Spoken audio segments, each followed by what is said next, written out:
안녕하세요. 2025년 6월 9일 겸손은 힘들다 유약공장입니다. 오늘 김어준 생각은 이렇습니다. 대통령실 브리핑룸에요. 카메라 4대가 추가로 설치된다는 소식입니다. 아, 카메라 추가 설치요? 네. 기존에는 그 대변인만 비추던 카메라가 있었잖아요. 그렇죠. 근데 거기에 더해서 이제 질문하는 기자들 쪽으로도 카메라를 설치한다는 거예요. 아, 기자들까지요? 네.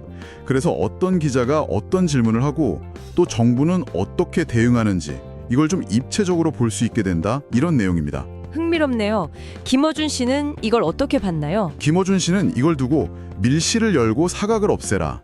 이게 이재명 대통령의 특징 중 하나다 이렇게 봤습니다. 아, 밀실 포비아랑 연결하는군요. 맞습니다. 김어준 씨 분석으로는 이재명 대통령이 거의 밀실 포비아에 가까울 정도로 밀실을 싫어한다 이런 건데요. 왜 그렇게까지 싫어한다고 보는 거죠? 모든 좀 부정한 거래나 청탁 이런 것들이 다 밀실에서 이루어진다고 보기 때문이라는 겁니다. 아하, 그래서 투명성을 그렇게 강조하는 거군요. 근거가 있나요? 네, 그 근거로 성남시장 시절 얘기를 들었어요. 2011년부터 집무실에 CCTV를 설치했던 사례요. 아, 맞아요. 그런 일이 있었죠. 그게 벌써 꽤 오래전 일이네요. 그렇죠. 근데 이게 단순히 보여주기식 쇼가 아니었다는 게 김어준 씨 설명입니다. 그럼 어떤 의미가 있었다는 건가요? 이게 청탁하러 올 가능성이 있는 지역 토호라든지 이권 관계자들 이런 사람들에게 보내는 일종의 경고 메시지였다는 거죠. 아, 미리 차단하는 효과를 노렸다. 네, 그리고 동시에 스스로에게 채우는 족쇄 같은 의미도 있고요. 또 시장 집무실은 공적인 공간이니까 모든 공문은 공개되어야 한다. 이런 공적 마인드의 발현이었다고 설명했습니다. 듣고 보니 일리가 있네요. 그냥 보여주기 쇼는 아니었던 것 같아요. 심지어 CCTV 설치하고 나서 보도자료까지 배포하면서 공개했다고 하더라고요. 아, 정말요? 확실히 알렸군요. 그래서 이번 브리핑룸 카메라 추가 설치도 그 연장선상에서 봐야 한다는 겁니다.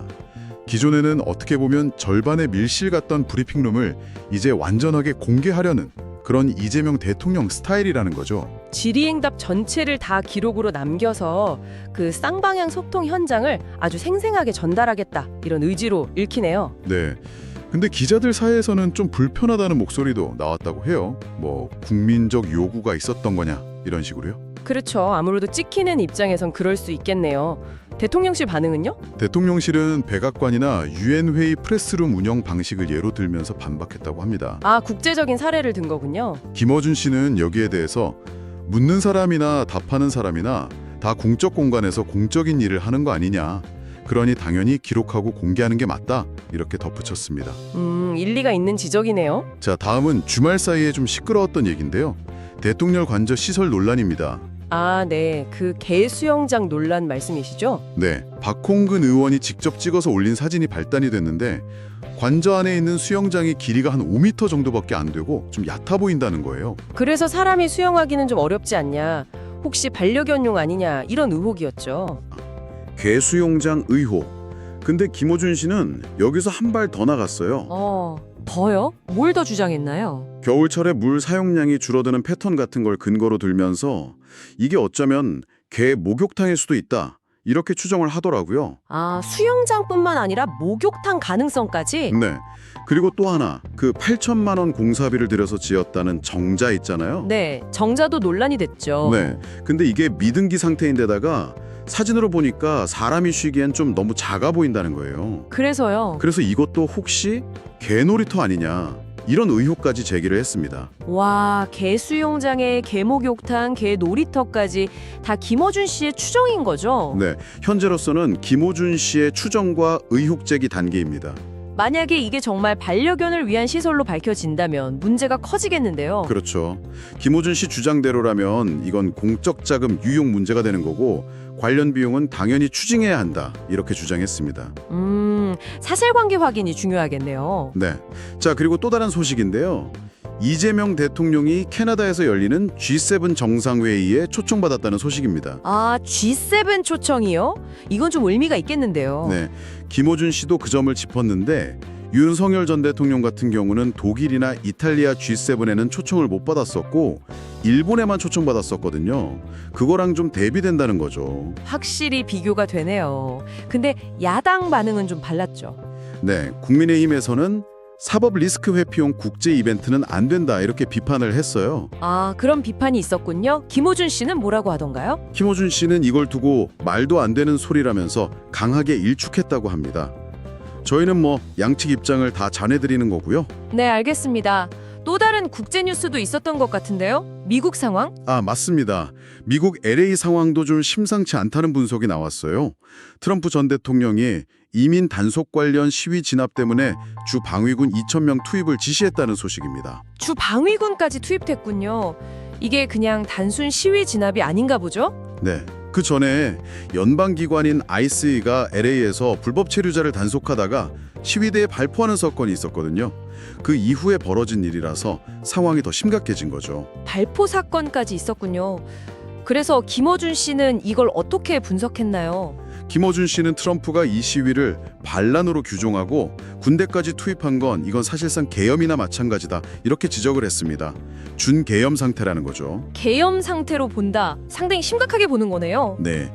그러면서 이걸 또 윤석열 전 대통령의 반국가 세력 언급과 같은 맥락으로 연결시키더라고요. 아, 그 발언과요? 네. 트럼프가 지금 정치적 위기에서 벗어나려고 LA를 마치 80년 광주처럼 만들려는 시도 아니냐 이런 아주 심각한 우려를 표명했습니다. 민주주의에 대한 위협 경고로 해석될 수 있는 부분이죠. 와, 80년 광주 비유까지. 상당히 강한 톤의 분석이네요. 물론 이것도 김어준 씨의 개인적인 분석과 우려 표명인 거고요. 그렇죠. 항상 그렇게 이해하시면 되겠습니다. 자, 마지막으로 이재명 대통령의 정치 스타일에 대한 김어준 씨 평가가 있었는데요. 아, 참여 속의 민주주의 실천에 대한 이야기인가요? 네, 맞습니다. 김어준 씨는 이 대통령이 주요 의사결정을 할 때 그 구성원들을 직접 참여시키고 토론하는 방식을 쓴다고 강조했어요. 그게 이 대통령의 특징이라고 보는 거군요. 네, 이게 단순히 뭐 보여주기식이 아니라 이 대통령이 정치적으로 소위 백 없이 오직 국민만 의지해서 여기까지 온 배경이 있지 않습니까? 네, 그렇죠. 그래서 정치는 결국 국민이 하는 것이다 라는 신념이 정말 진심에서 우러나오는 거다 이렇게 분석을 했습니다. 아, 그런 배경과 연결해서 진정성을 높게 평가하는 거군요. 구체적인 사례도 들었나요? 네, 예를 들어서 당대표 시절에 국회의장 선출 논란이 있었을 때 3시간 동안 토론을 했는데 거기에 직접 참여했던 일을 언급했고요. 아, 그 토론 직접 참여 기억나네요. 그리고 이번 주에 처음으로 민주당 원내대표 선거에 권리당원 투표 20%가 반영되지 않습니까? 이것도 같은 맥락의 예로 들었습니다. 네, 구성원 참여를 중요하게 생각하는 스타일이라는 거군요. 오늘 이렇게 쭉 살펴봤는데요. 김어준 씨가 분석한 여러 내용들이 현재 정치 현안을 보는 또 하나의 시각을 제공해 주는 것 같습니다. 네, 이런 투명성 강화 시도나 직접 참여 방식이 앞으로 어떤 결과를 가져올지 또 다른 논쟁을 낳을지 이건 좀 계속 지켜봐야 할 것 같습니다. 오늘 내용은 여기까지입니다. 매일 업데이트되니 구독과 좋아요 부탁드립니다. 요약은 힘들다.